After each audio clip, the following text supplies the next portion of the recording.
Alors, je vous avais demandé de regarder les pages suivantes sur les grandeurs proportionnelles. Vous avez déjà fait quelques vidéos pour expliquer ce qu'étaient les grandeurs proportionnelles et ce que j'attendais de vous. N'oubliez pas d'aller les regarder si vous n'avez pas encore regardé, c'est très important.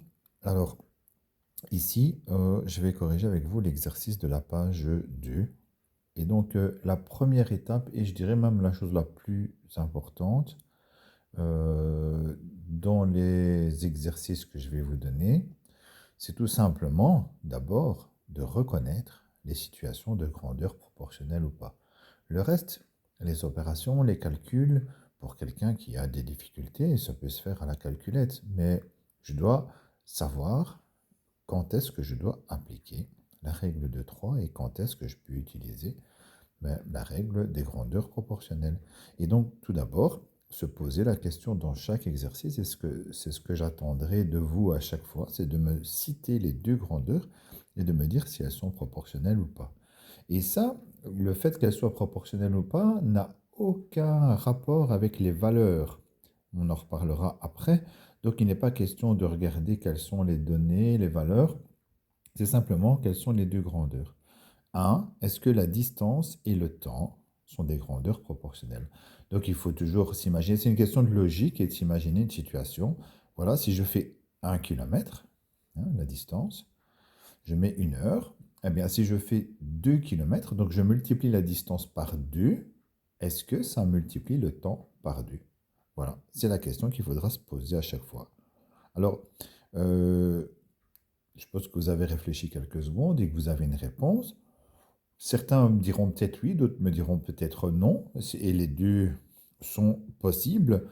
Ça sera oui la plupart du temps, mais bien sûr parce qu'il y aura une condition qui sera respectée, c'est-à-dire que si je marche ou si je roule ou si j'avance à la même vitesse, ben forcément, si je fais 2 kilomètres, je mets 2 heures. Maintenant, c'est évident que si je change de vitesse, mais ce ne sera plus la même chose.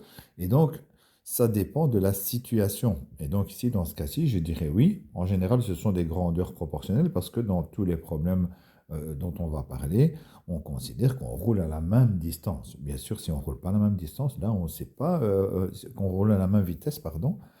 Si on ne roule pas à la même vitesse, on ne sait pas prévoir quelle distance on fera et quel temps on va mettre. Donc, voilà, grandeur proportionnelle la plupart du temps parce qu'on travaille à vitesse constante.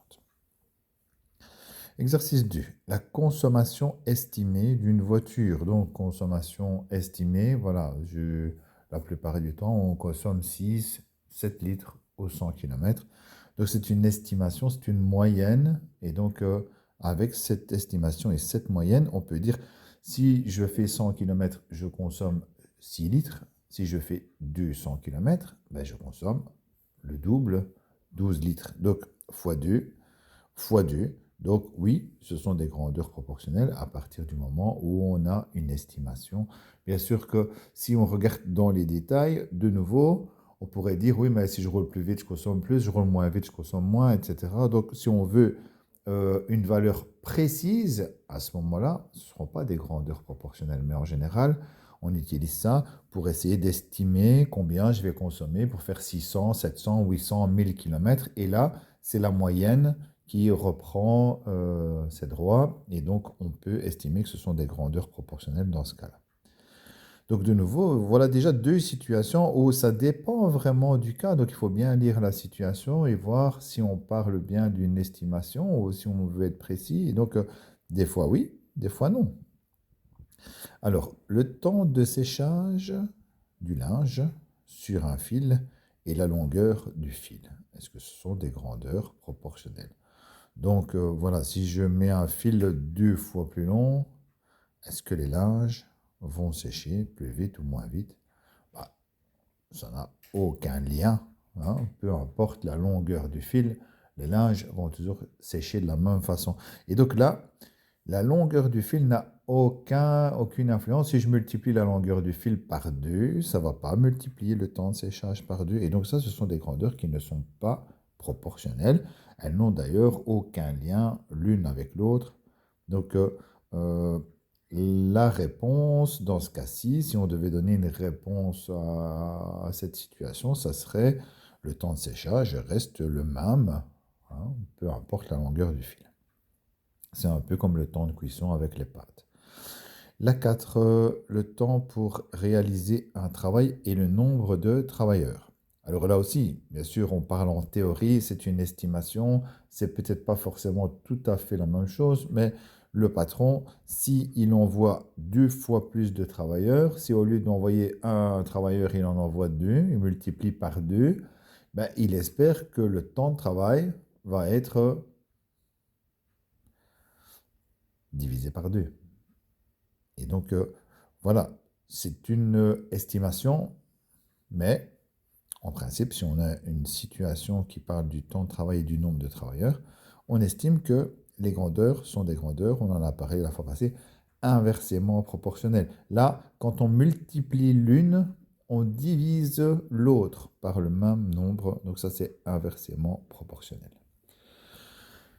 L'âge et la taille d'une personne. Donc, si je suis plus vieux, normalement, je grandis, hein. Plus l'âge augmente et plus la taille augmente, normalement, quoique à un moment, ça commence peut-être à diminuer. Mais en tout cas, grandeur proportionnelle, c'est si je multiplie l'âge par 2, hein, donc j'avais 5 ans, et puis je multiplie par 2, ça fait 10 ans. Est-ce que la taille va être multipliée par 2? Ben non, pas du tout, hein. Donc, ce sont des grandeurs qui ne sont pas proportionnelles. D'ailleurs, c'est impossible d'estimer la taille de quelqu'un dans 5 ans ou dans 10 ans. Donc là, il n'y a pas de possibilité de donner une réponse à cette situation. La vitesse pour exécuter un trajet et le temps de trajet. Si je vais 2 fois plus vite, si je multiplie la vitesse par 2, eh bien, normalement, le temps est diminué et il est exactement divisé par 2. Donc c'est le contraire, c'est l'inverse, et donc c'est inversement proportionnel. Voilà, ça, ce sera la première étape à faire dans toutes les situations à résoudre. Voilà, je coupe la vidéo et je continue dans une prochaine vidéo.